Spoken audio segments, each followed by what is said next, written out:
Sa akin ang focus ngayon, kailangan makasiguro tayo na kung ano yung mga napagtagumpayan, yung mga reforms, yung mga pagbabago, pagbubukas ng pamahalaan, kailangan makasiguro tayo na maging pangmatagalan siya. Ibig sabihin, siguraduhin natin na hindi ito nakasentro sa akin, na hindi siya tungkol sa isang tao o grupo.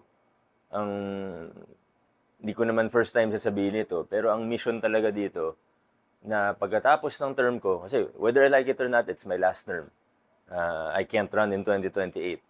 So, I have to make sure, and again, I've said this before, ang mission talaga dito na pagkatapos ng tatlong term ko sa Pasig LGU, mas madali nang maging mabuti, mas madali nang gawin ang tama, at mas mahirap nang gawin ang corruption.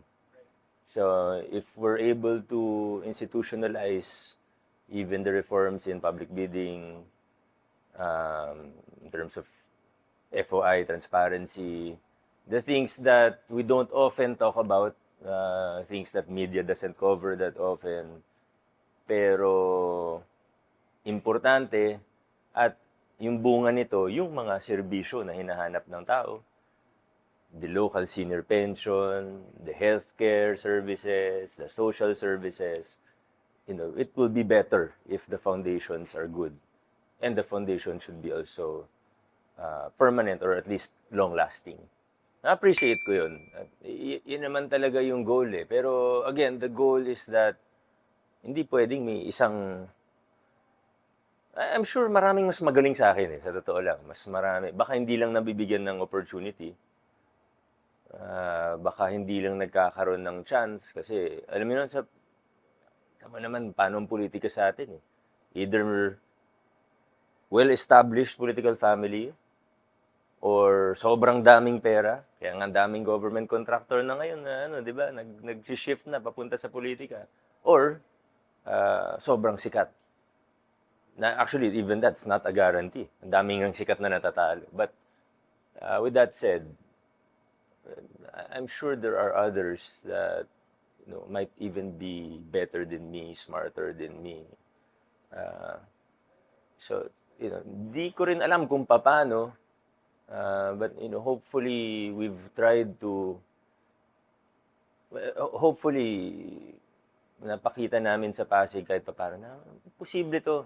We have people like Paul Sinogat who recently who just won as councilor today na hindi alam. Sinogat is not a popular family name. A very small family.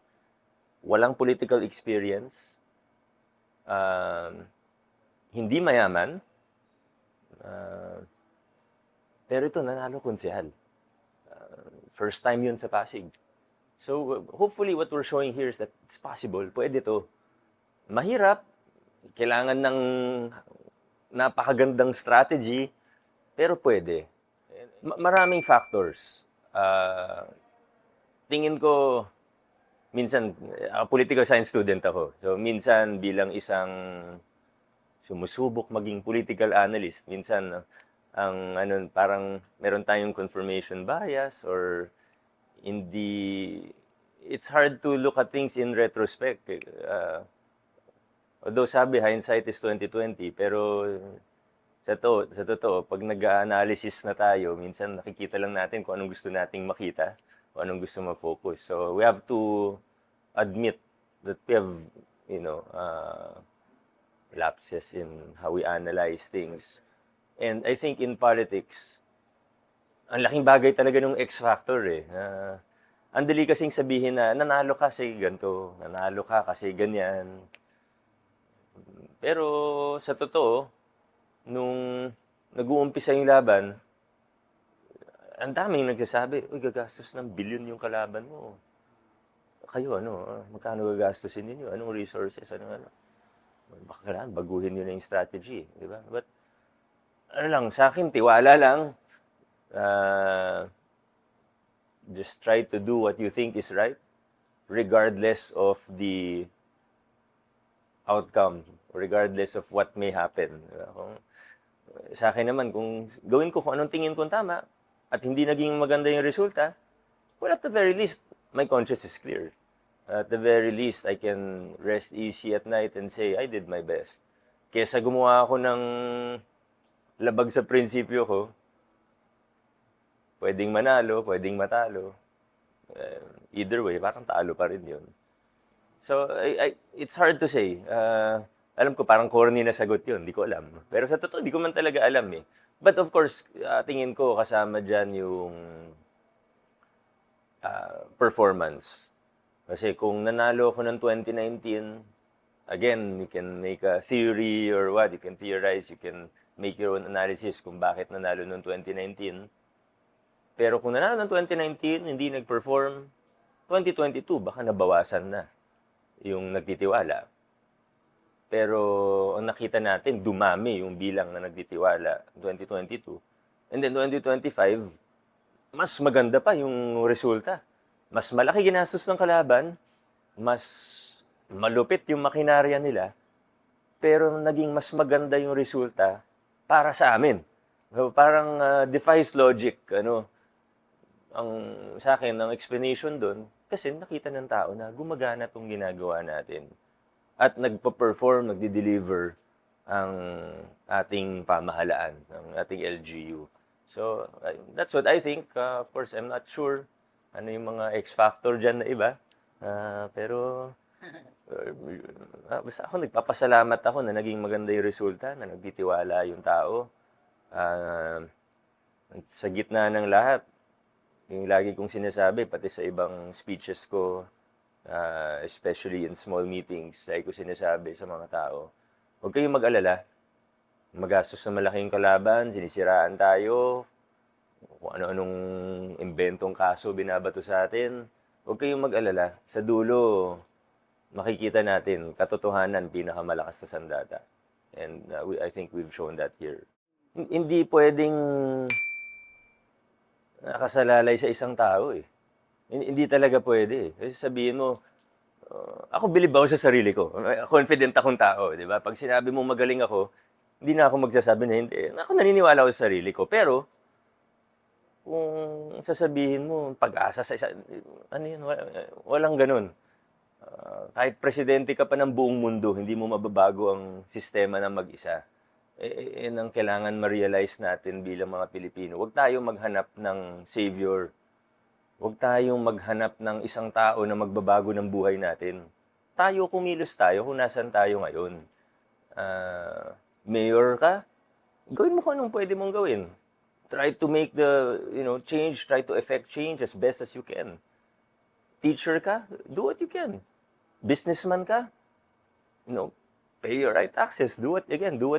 Whether you're a leader in an NGO, civil society, diba? All of us have a part to play. Hindi pwedeng isang leader lang, ganyan. So, with that in mind, I'm not keen on any specific position or to run for... Alam ko lagi sinasabi ng mga politiko yan. Pero sa akin, yun talaga. Kahit i-dissect mo yung puso ko, yun pa rin yung makikita mo. Hindi ito tungkol sa position. 2019, halos... Munti ka naman hindi talaga tumakbo. Yan naman ng totoo. 2 days before nga lang ako nag-decide. But to me, that's not the point. Kung anong position or what. Basta, ulitin ko, ang importante sa akin, pagkatapos ng term ko sa Pasig, na institutionalize namin yung mga reforma. Na mas madali nang gumawa ng mabuti, mas madali nang gawin ng tama, mas mahirap nang maging corrupt. Win na yun. Yun yung biggest win that we could possibly have here in Pasig. And after... I don't like thinking too far. That's even when I was younger, high school, college, nag-decide ako kung anong course kukunin ko. Anong deadline the day before, parang ganun lang ako. Pero ako, nakikita ko sa future ko, after my term, I'm not really sure what's going to happen. But definitely, I will work, I'll do my best to try to help develop younger leaders as well. Yun talaga, hindi posisyon ng habulin ko. Ang gusto kong mangyari, na makapag-ambag ako para dumami yung mga mga leaders natin. And the only reason why I'm saying it now in public is because maybe there are like-minded people who want to work at this. Usap tayo. Let's develop a new generation of leaders who will be better than us. Hindi yung puro iniisip natin, ay magaling to, dapat patakbuhin na ganyan. Hindi na. Hindi ko let's develop younger leaders. Ako naniniwala ko, ang daming magaling dyan eh. Ang daming magaling. Sila yung patakbuhin natin. Hanapin natin kung sino yung pinakamagaling. Definitely hindi ako yun. Kasi college ako, di naman ako top of the... Ang daming mas magaling sa akin eh. Kasi di sila nabibigyan ng chance. Sila yung mga dapat tumakbo for national office. Sila yung mga dapat tumakbo. Kaso hindi sila mananalo sa ngayon. But let's do our part. Mabago natin yung lipunan natin. Mabago natin yung politika dito. Baka by 2028, may matulungan tayo. Di ba? Sila yung dapat. So, yun yung sa akin. I don't know how many people will agree with me. Alam ko yung iba, pipilitin pa rin na, dapat ikaw yan. Hindi tayo dapat ganyan mag-isip. Yeah, well, that's actually the first time I've been asked that. Siguro, dun din sa pagpapalaki sa akin. Growing up, my parents, I think, instilled love for God, love for country. At nakita ko yun sa kanila. Alam ko baka hindi yun nakikita ng iba kasi sila, celebritista, di ba? So wala naman silang big opportunity to show this to the public. But as private individuals, I saw this in them. That they really love God and love our country. I grew up with my mom. I saw her trying to help candidates very quietly. I don't even know if she'd like me saying this in public, but helping candidates in her own small way. Pag naniniwala siya sa isang or kung anong tingin niya maganda para sa bayan, I saw how she prays for our country. Alam niyo kung paanong prayer warrior yung nanay ko, grabe talaga. Everyday yun hindi yun pag special occasion lang, pag Independence Day or pag may lang. Hindi, talagang everyday. She would pray for us, she would pray for the family, and then she would pray for the nation. Talagang everyday yun. So, tingin ko, dun ko nakuha yun.